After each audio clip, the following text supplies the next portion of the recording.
So, Jamie, if you would like to introduce yourself. Yeah, absolutely. Hi, I'm Jamie Hillman Knight. I am a Dallas local. I moved here in 2017. So we're coming up on, what is that, 8 years. I'm originally from a super small town south of Birmingham, Alabama. Went to the University of Alabama. I got my bachelor's and my master's in management information systems, which, if you have no idea what that is, most people don't. It's basically like if you grabbed computer science out of the engineering school and dropped it into the business school. So, learned how to write code, run technology projects, but with all of the kind of core curriculum of business.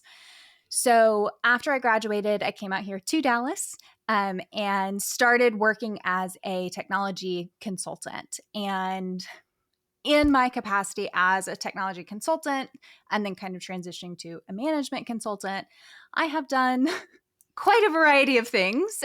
So everything from hands-on keyboard, writing code at an enterprise level, to running an acquisition project and running a project for custom app development. So quite the variety there. And I also, as a consultant, you get the experience of working in a ton of different businesses. So you're kind of dropped into different companies and different industries. You're working with different technologies. The teams that you're working with are different. The clients that you're working with are very different. And so I had quite a rapid fire experience to really see quite a lot of variety out in the world, out in corporate America. So I did that at two different companies over, I think it was about 4 years. And then I went back to the University of Alabama and taught there in the Management Information Systems program. So I did that for a year and then came back to Dallas. And also during that time, I started really exploring my entrepreneurial pursuits, I guess. And I wrote a book during that time and really just started getting connected to this desire that I have to help people and teach people in all of the ways and all of the things that I really wish I had been able to find, and the book that I wish that I had been able to read when I was, just starting my professional career. So really started that kind of in tandem with teaching, did a little bit more consulting work. And then in August-ish of this year, really recommitted back to that entrepreneurial journey and founded Career Brilliance, which is a platform all about boosting people's business savvy and helping them cross more things off their to-do list so they can, fast track their path to leadership and also enjoy their work days more. So that's really where I am today. And I'm really excited to chat with you. Thank you so much, and I love the depth of the of the context that you provided. There's, so much that I wanna ask you, but as promised, you get to ask first. Yes, absolutely. I found it interesting because as I was listening to some of your other episodes, you are also a technology based person. So we have both been women in technology, which is there's not very many of us. So I'm really curious to know, as we think about our experiences with being women in technology as our quote unquote day job, and then we have started things on that are focused more on purpose and connection and this personal development side of things. So I'm curious to hear kind of about your journey, and do you think that the world of technology kind of enabled us to pursue these things, or this was a gap that we were feeling and so we've pursued these things on our own to try to fill that gap, or somewhere in the middle? Hmm. I think personally, I've always had an interest in technology growing up, And I think that stemmed originally, ironically, from this like online platform for people to play games called Neopets. Don't know if you're Okay. familiar with it, but anyways, as a child in elementary school, a friend introduced me to this, and you can just like make friends online and like play little games. Mm-hmm. And it was through that like I discovered about making web pages, because in that like community and platform you could customize pages, like how you can customize your page on Tumblr back in the day, and then like Mm-hmm. also like MySpace also back in Yeah, the day, MySpace. Yep. like these pages where you could like experiment with HTML and CSS. So Mm-hmm. in elementary school, that was sort of my introduction. So, introduction into technology and the ability to manipulate technology. So, I wasn't really thinking about, obviously, as a child, any gaps to fill, but I saw it as like a creative outlet, especially on the front end user interface, graphic design Mm-hmm. element, like being able to design things in a different way. So, like, from instead of like designing things on paper, instead of like drawing it out, you had to like create these colors and designs through lines of code. And I thought that was interesting because at my core, I'm an artist. And so Mm. I was like, okay, this is just another way that you can like do creative expression. Mm-hmm. So that ultimately led me into my day job, which is like a software engineer. And ironically, like I don't actually enjoy as much the design element anymore. I prefer like the data manipulation. Oh, And cool. so long story short, I didn't really see any like gaps to fill. I just thought it was interesting. Later in my life, I did get into like a computer science course, and there was a lot of like interesting problem solving Mm-hmm. in that class that I thought that in some ways paralleled like puzzle solving. And I Mm-hmm. was like, okay, so this form of puzzle solving is interesting to me because I've also like grown up playing a lot of video games that were like puzzle solving based. So I was like, this is Mm-hmm. just another variation of this. In some ways, it's kind of like gaming to me. I've kind of like gamified my relationship to like engineering. Yep.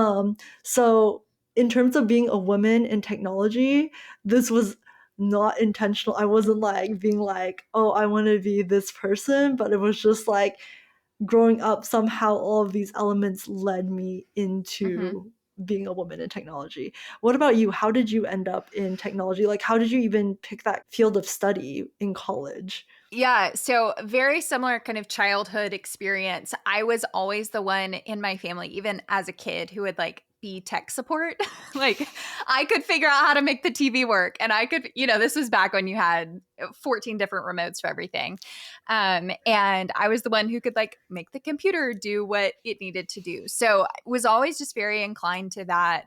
When I went to college, I was dead set on going to law school.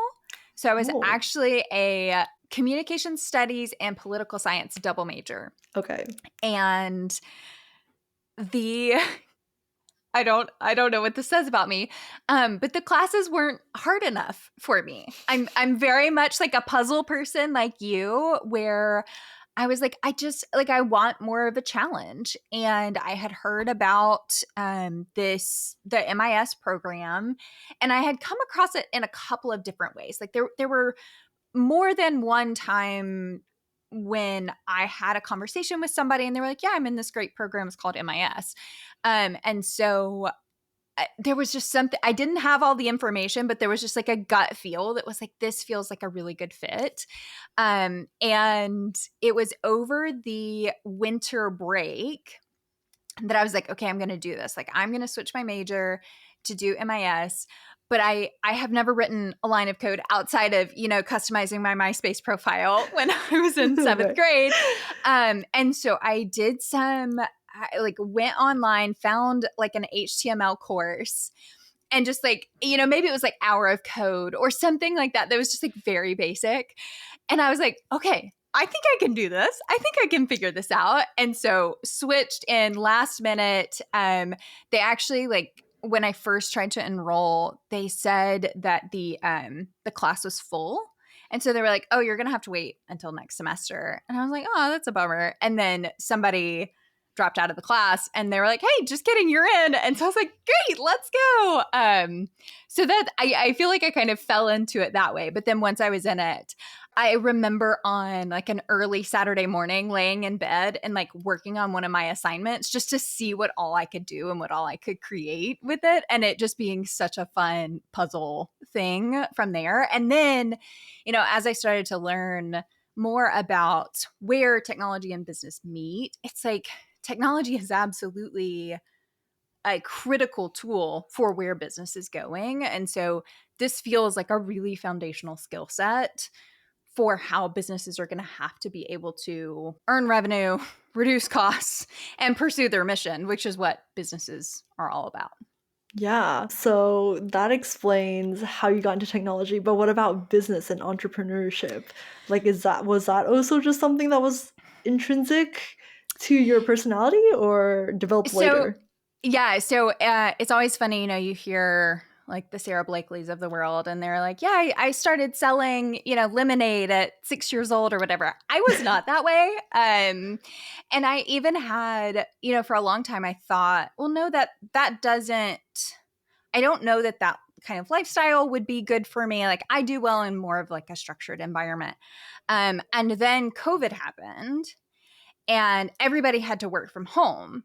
And that was kind of my first taste of a going to the office 9 to 5 every day experience. And I was like, wait a second. I feel great. I love having this autonomy, this flexibility. Like I get to set my schedule more.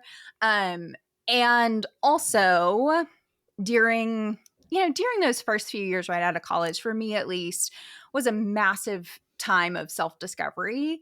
And I kept finding over and over again that I really valued freedom and Mm. autonomy and being able to make my own choices and do what really mattered to me. And also, I wanted to feel like I was making a contribution to the world and like making the world a better place in what I was doing. And there were times in my consulting roles and even in my teaching roles that I was like, I don't know if this is it. Mm. And so it really just kept coming back to I think I'm just gonna have to work for myself. If there are these things that I want to do and the way that I want to do them, and the only answer that I can find right now is let me just try this on my own. And I'm certainly open to, changing that at some point, but that's where we've landed. So it sounds like the impact that you want to do is like sort of tied to the education piece and hence like career brilliance. Yes. It's around empowering other people. And, I want to be their biggest cheerleader and their biggest advocate and like giving other people the tools and the strategies that they need to be successful in whatever it is that they want to do and whatever it is that's going to make them feel happy and fulfilled in their lives. I want to give them the tools to make that happen. And that I have come at it from a bunch of different angles at different points, but that's really kind of at the heart of it. And specifically, I have a very sweet spot in my heart for women, specifically women in leadership roles, women in technology roles. We need more representation of women. We just do. Companies function better when they have more women in leadership roles. Products Technology products are better when you have women on your team. Like there is data to back this up. And it's just the right thing to do. We have a lot of smart women who need to be in these roles. And so, career brilliance is for everybody, absolutely. But I have an extra special spot for my women. That's awesome. Yeah, I definitely feel a lot of parallel in kind of like harkening back to something that you said earlier in valuing autonomy and Mm-hmm. independence. It's also something that I highly value for myself. And I think it leads perfectly into both our passions to empower other people as well. And I think, yeah, now that I'm just like thinking out loud, that makes perfect sense because what I'm trying to do with Don't Be Strangers is to empower people to elevate their own social health, their own social Mm-hmm. circles through self-awareness. So like digging inward to better connect outwards. And I feel like when you have a deeper level of introspection, you actually gain more independence because you start to sort out Mm, like what is it that you actually want versus what other people are telling that you should want. mhm, Either it's like society, family, your peers, and once you understand what you actually want, having the agency to implement that in your social mhm. life, and which, everything in life is tied together: your career, your social life, your hobbies, Absolutely. your like general health, right? Your mental health, your physical health, spiritual health, all of it is tied together. Um so I think that's really cool. I think that's Yeah. really cool that we have like parallel missions, Mhm. just targeting, I guess, like different compartments Yeah, in yeah, people's but lives. Yeah. it absolutely is all connected. And I think you make an excellent point of there is a difference between being alone and being lonely. And you can be by yourself and still feel really connected to yourself.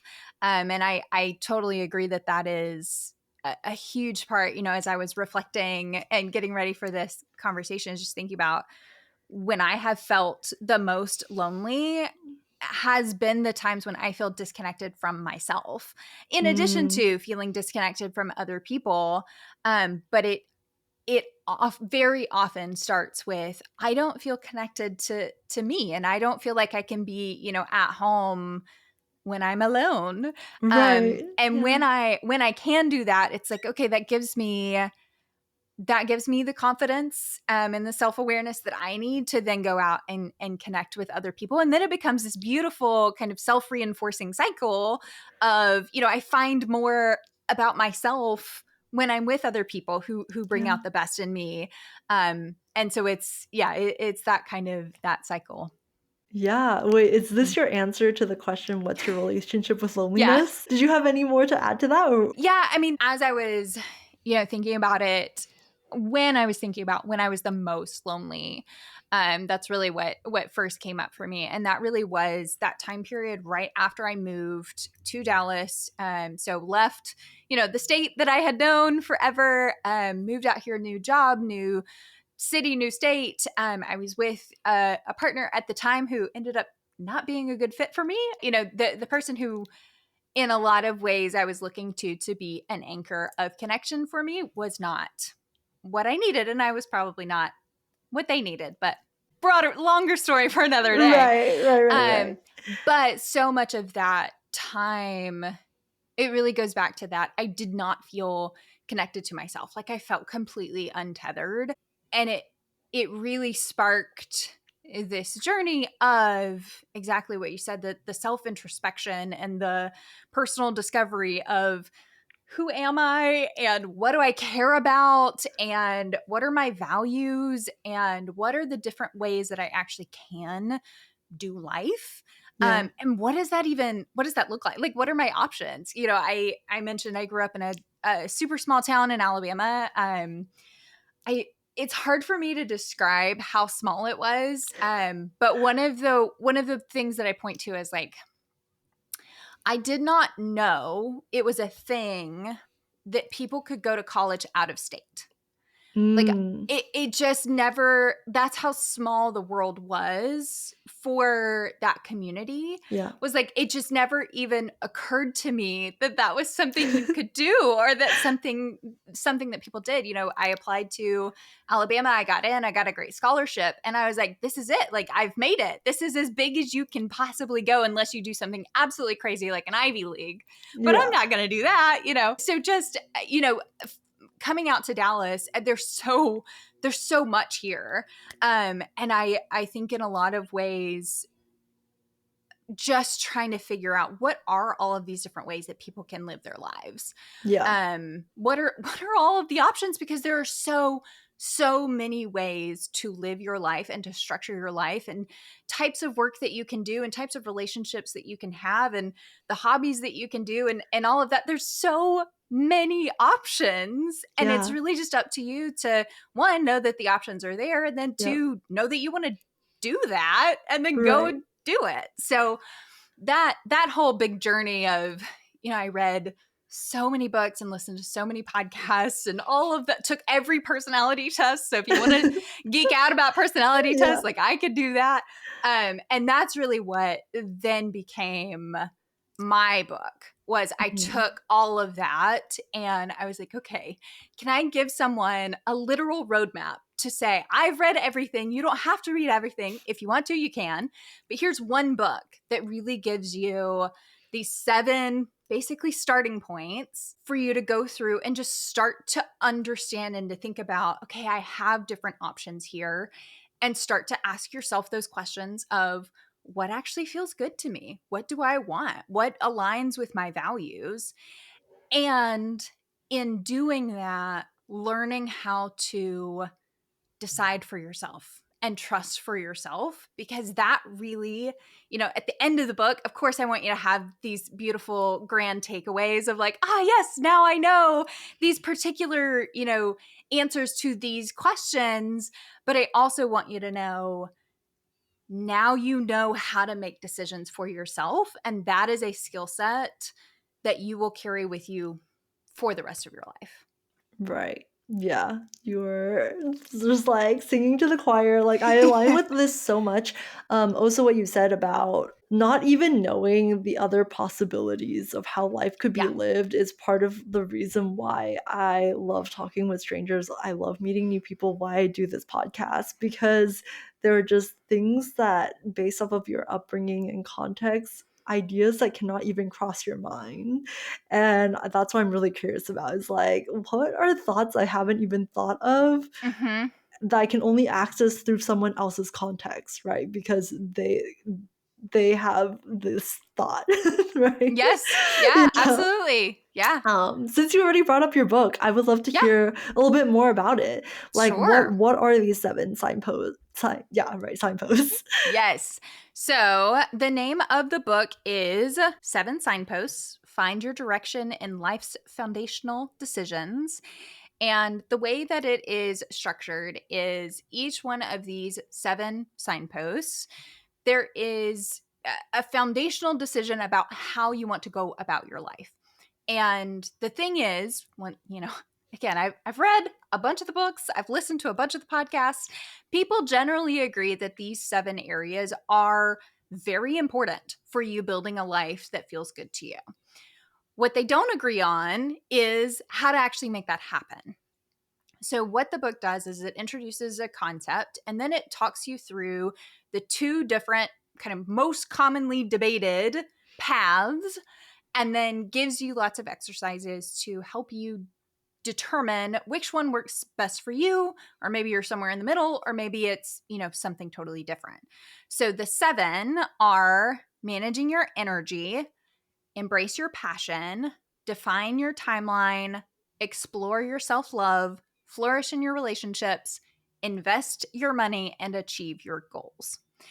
So, the one that I, like to talk about to kind of illustrate this is around passion. Almost everybody agrees that having passion in your life is important. That is a key ingredient to having a happy, vibrant, thriving life, right? So what they don't agree on is passion innate? Are you born with your passions, the things that you care about?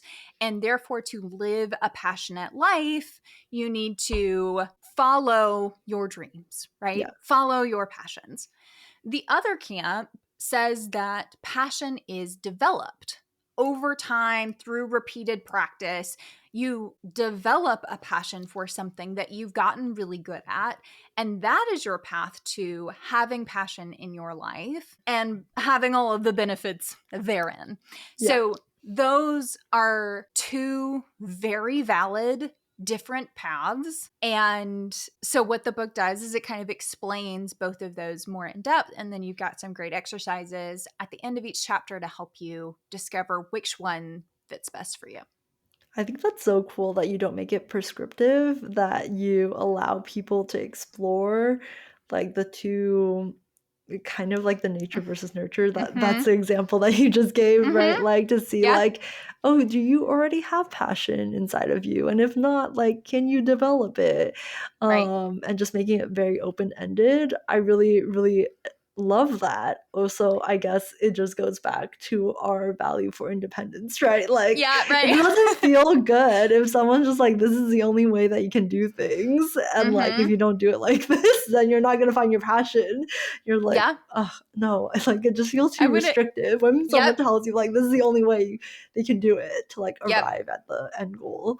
So Yeah, yeah. absolutely. Totally agree. Okay, let's talk about working remotely. What role do you think, working remotely plays in dynamics of connection, community, loneliness, all of the things? I think it's a double-edged sword, right? Just Mhm. like most things. One, a lot of autonomy, right? Like not being removed from the office environment and therefore having a bit more control of your life, of your time can go Mhm. both ways. Like I've seen plenty of people where work took over their life after we went remote because it was just like, well, my office is like my bedroom, right? And so there's not a hard division of like, I've left the office and therefore it's time to stop working, but I just now work from it being like a 9 to 5 to like 24/7. Like I'm just Mhm. always working. So there's that camp. And then the other camp is like, yeah, having more freedom and being able to say, like, okay, well, then, like, maybe now I can interject a walk into my Mhm. workday and I can just do that for myself. And that makes me feel good and then ultimately makes me more productive. But then, of course, the double edged sword goes into the isolation of and versus your social health. Being given a social context on a daily basis by Mhm. being able to go into an area where there are people that you can connect with, Mhm. makes your social life easier in certain regards in that you don't have to plan for it as much because 'cause Mhm. you're like, "Okay, I'll at least get to talk to my coworkers about job things, even if it doesn't go into, like, vulnerable personal life Mhm. dynamics." So you can fulfill some social needs in that regards without high effort, but then on the other hand, like being able to work remotely is having the option to see if your friends are also working remotely, see your friends more Mhm. by just choosing to work remotely with your friends, right? To like parallel play and be like, let's just co-work at a coffee shop together, let's co-work at my house or at your house, and you can work in a completely different field at a different company, like, and we can just bond by body doubling each other, right? Like by Mhm. having someone else to keep me accountable on what I need to get done and vice versa. So, long story short, like I feel like it really depends on the person, right? Yeah. Like case by case. For some people, I think remote is like brilliant. That's exactly what they need to round out their life. And for other people, that is actually very distracting and very isolating to not have the that social community from the work Mhm. setting. Um, you already mentioned yourself that you have really enjoyed remote and therefore it was like part of the push towards becoming an entrepreneur was to have like more autonomy, right? Are Mhm. you now a full-time entrepreneur or do you still do Yes. part-time? Okay. Yeah. Now I am full time. The last role that I had immediately before this was hybrid. So Okay. it was part time and hybrid. Yeah. So I was working 1 to 2 days a week in the office, and then 1 to 2 days a week at home. How do you feel about remote work? Obviously you love it, but like I do. Yeah, and I'm completely with you. Where it's like, yes, and I think hybrid really ended up being the best solution because, I mean, I think I am such a super introvert too, in the true like classic introvert definition of when I am around other people, it is draining to me. And when Mhm. I'm by myself, it is energizing. And so just being able to be by myself was very recharging for me by working from home. And then we also have, I'm able to manage much more of my own time, and I can take a walk in the middle of the day, and I can cook food in my own kitchen, and, all of those sorts of beautiful perks. And seeing people on a regular basis and having that in-person interaction, there really is, there's no substitute for it. Yeah. And I am still a big advocate that even if you are working remotely, you can make meaningful connection with your coworkers. You can have, I mean, we're having a fantastic conversation right now, and we're not in the same room. Right. Um, and that's a lot harder to do. You have to be really, really intentional about it. It doesn't happen on accident, quote unquote, nearly as much as it does when you're in person. Yep. Yep. And so I think, especially if you are like new to working and you don't have existing relationships, and you also have not had a lot of practice in building professional relationships, that can be really, really hard. But I think if you have really strong relationships with your team already, and you know how to continue to develop those and nurture those, then like, yeah, that seems, it depends on the person, it depends on the context, it depends on all of the things. Yeah, yeah, yeah. So now that you work remotely full time, how do you fulfill your social needs, your like community needs? I am working on that. That's Okay. yeah, also as part of kind of this pivot, um were also some health things. And I'm happy to talk more about those. But one of my most annoying and persistent symptoms is just chronic fatigue. So I'm Mm, just tired a lot. mm, yeah, And I'm really working on it. yeah, And that is one thing where it's like, okay, I'm really trying now to pursue more things where I am intentionally connecting with other people. And I am not naturally attuned to meeting new people, and that's very much outside of my comfort zone. So it's like it has been very much a delicate balance of, okay, let me stay connected to me, let me stay connected to my few good friends that I have.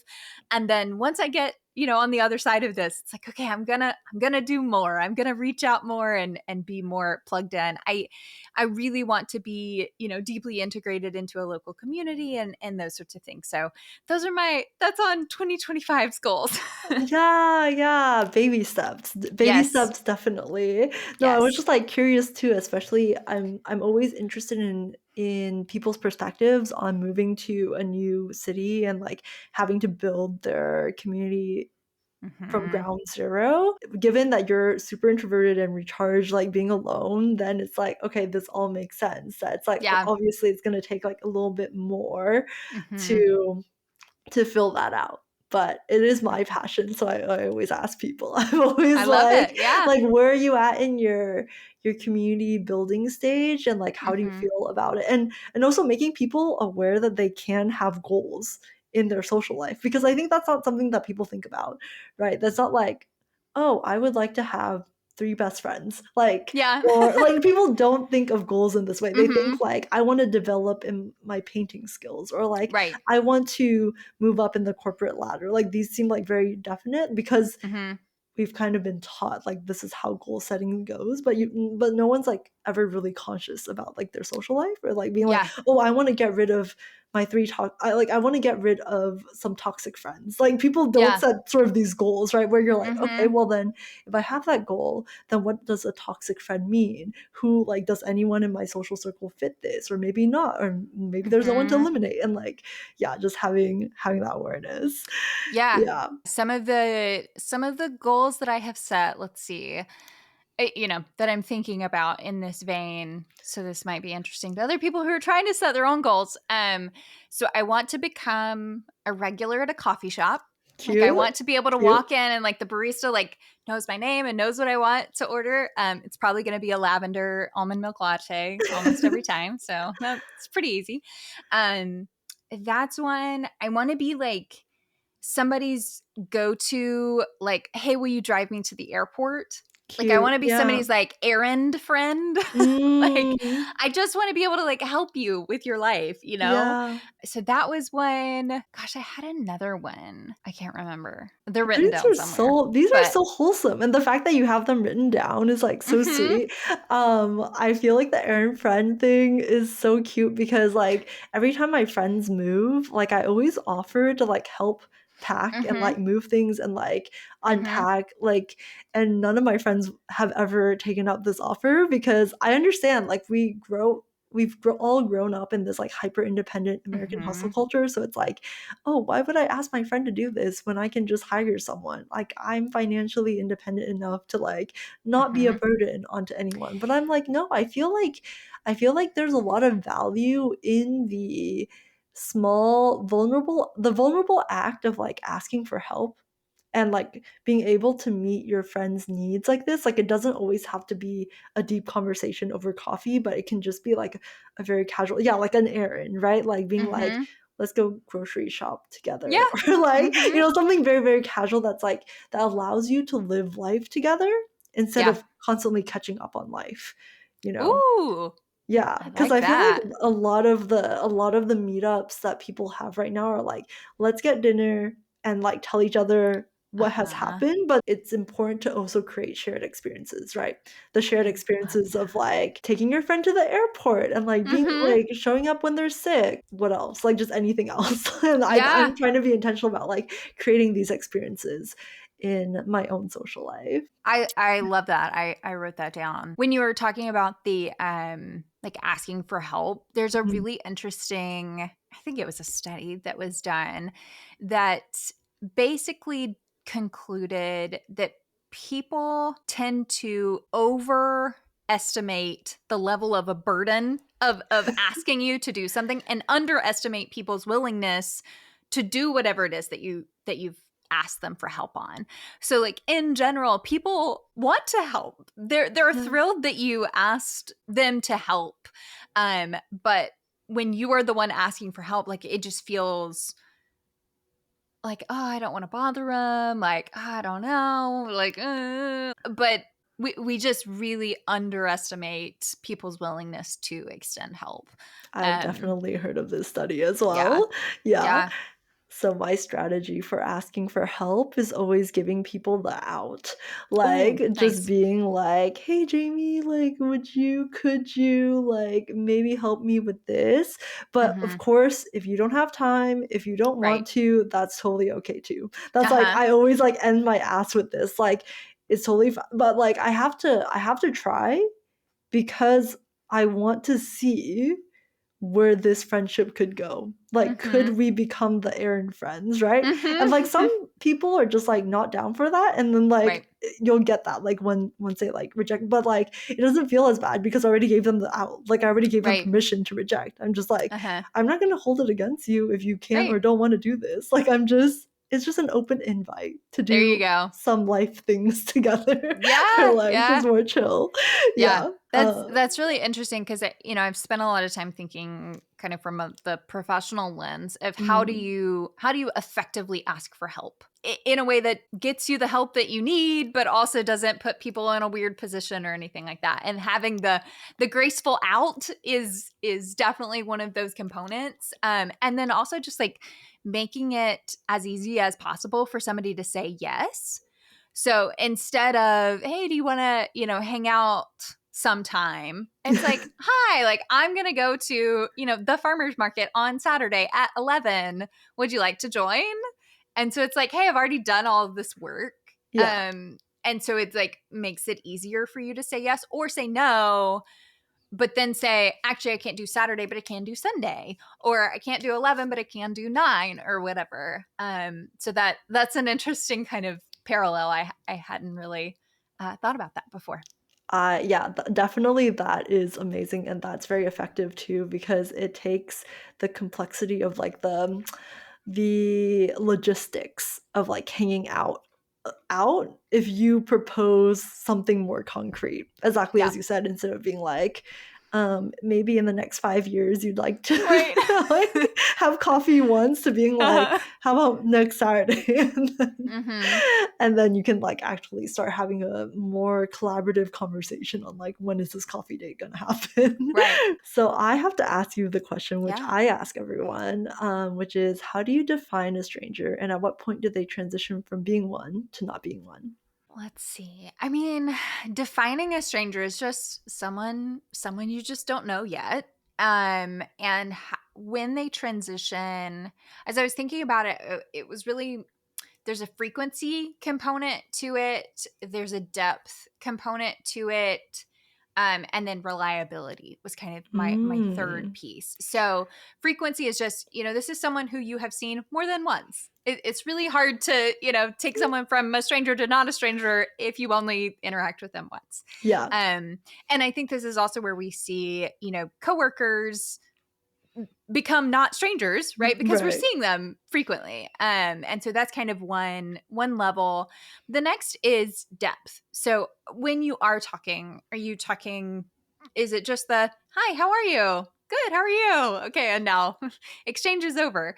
Or are you able to get kind of more into what's going on? And even again, I'm coming back to your like living life together, not just catching up on life together. Right. I Yeah. think that's so beautiful. So then that's kind of that depth component. And then the reliability piece, and this is where I've spent a lot of time thinking about, as I'm setting my community goals, is there's a sense of almost predictability of I have a friend who I always talk about the new season of Love Island with. I have a friend, or I have, somebody who is always at the Saturday morning yoga class. I have it, and so it's every time I go into the coffee shop, it's the same barista, and we're now not strangers anymore because there's a sense of anticipation. This person's Mm. going to be there. I know what to expect, and then those expectations are met. And that really, I think, in a lot of ways, and maybe that's above and beyond your question, is like then when it moves into like, okay, this person, I would consider them a friend, Right. Yeah. because there is that sense of reliability, of kind of that predictability piece to it. And I think this is also where, going back to our conversation about logistics, if there is something that is like structurally within your relationship that kind of removes that barrier of the logistics, I think that Mhm. accelerates, that Yeah. that connection, because you don't have to wonder like, oh, when's the next time I'm going to see this person, or do we have to play, calendar tag to try to figure out when it's going to happen in the next 5 years. It's Yeah. just like, oh no, I see them every month at this volunteer thing, or whatever it is. So that kind of reliability, predictability, meeting expectations kind of piece of it seems like a really important component. Yeah, I think that's really beautiful. I have never thought about this. The expectation that you can start to develop with someone once you feel like you have some sort of closeness to them. The Mhm. degree doesn't have to be super close, but you've like moved out from the stranger phase. So then you're like, there are certain I know enough about you that I can like predict some very small aspects of like our Mhm. interaction, like I'll find you at the coffee shop because that's where you Mhm. work and that's where I met you sort of Mhm. thing. And also I loved what you said about the having the structure in the logistics of like when and where Yeah. you'll meet said friends or acquaintance, so that you have the frequency aspect tied down. This is something that I have discovered to be very effective for keeping friendships going as an Mhm. adult, is to just say like, hey, can we let's just lock something into our schedule, like every week, bi-weekly, every month. Let's just Yep. have a call, a meetup, and just have that in our calendar, and it's just locked in. And if we need to move it, we'll move it. Like if a dentist appointment like, overlaps Yeah. or something, we can cancel, we can just like decide the week of. But I really like that because then you just decide like who are the most important people that you want to have frequency with, Mhm. and then you just don't have to do, as you say, the calendar tag Yep. game. Yep. Absolutely. Yeah. I Yeah. also have my sister and I have a every other week Oh, call that's so on the sweet. calendar. So yes, same thing.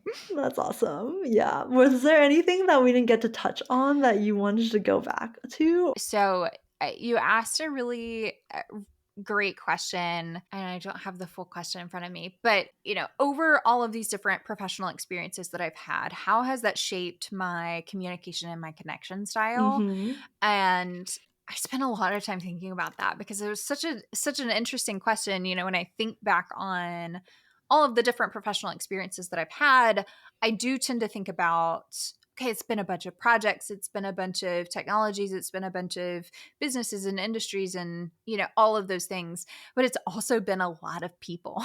Yeah. There have Yeah. been a lot of people. So I think what that has helped me understand and what has shaped my communication, my connection style is that people tend to be very consistent with their why, and they tend to be incredibly varied with their how.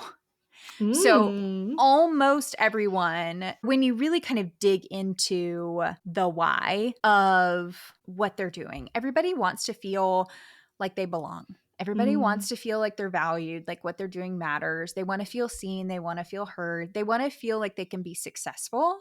Mm. And the how of how they get to that is what is so different. People are just wired in different ways. Some people are wired for more big picture thinking. Some people are wired for more detailed thinking. And so when I think about approaching, especially in a professional setting, my brain always goes to like the tense situations or we're having a little bit of a problem that we have to solve. It's like, okay, how can I continue to honor their why? They want to Mm. feel seen. They want to feel heard. They want to feel valued. They want to feel like they're set up for success, while also, leaving room for understanding, how is this person thinking about this? What matters to them? What was their process to get to where they are? And how can I then adapt my style to meet what they care about and how they're thinking about things so that we can really get on the same page. Yeah.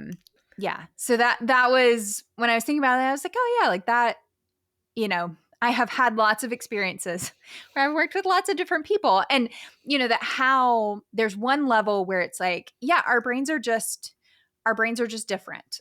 Yeah. How we all solve problems is just a little bit different. How we think about things, what we value is all just a little bit different. And so if I were to go into every situation and be like, everybody thinks just like me, um, not only am I going to be, disappointed because we cannot have a world full of Jamies. That would not Yeah. make the world go around. But it also, if I go into it with that thinking, the way I think about things is the right way to think about things, then that does not leave room for, okay, and the way they think about it is also Right. valid most of the time.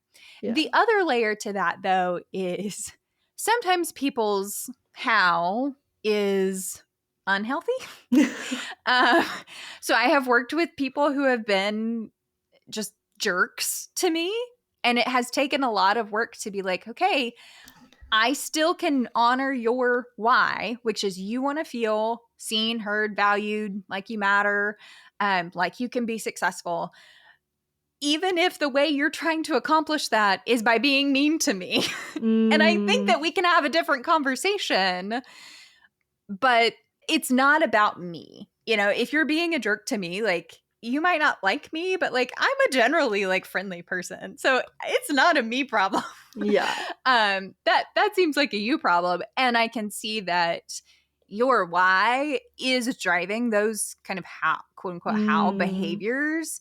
And so hopefully we can dig a little bit deeper Yeah. and find a different way to express that how and be friends. And that's I always, it would like become my mission to find, the one arrogant jerk and be like, all right, we're going to be friends by the end of this. You're going to like me and we're going to get along well. And I was successful for the most Yeah. part. Yeah. This reminds me of a book that I read earlier this year called Surrounded by Idiots. Have you Oh, heard I of have this book? It's not. like about like the four different communication styles that Okay. appear in like work settings. Okay. And what you're saying is just like resurfacing so many of these things that like I read from the book, that's like where people, the premise is that like people in the work environment, although it doesn't exclusively have to be the work environment, think that other people's are idiots based off of their Mhm. like communication style and like exactly the how they want to get things done, and these like Mhm. four distinct styles that people go, that like drive people's how to Mhm. accomplish this like basic why. um that's awesome. I'm glad you like Yeah. looped back to that question because I was definitely like curious about it. And also Yeah. like as you were dissecting the one way that in which like you've noticed yourself evolve over time to communicate and work with these clients of yours, I just kept thinking like, yeah, you're definitely a consultant because I also work in consulting. So I'm like, Uh-huh. yeah, this is how you think. You Yes. become trained to think when Yep. you undergo so many different projects of like with various personalities Mhm. over time. Yep, I think that's so absolutely. cool. That's Yeah. so cool. Well, Cool. thank you so much for your time. It was Yes. such a joy to chat with you.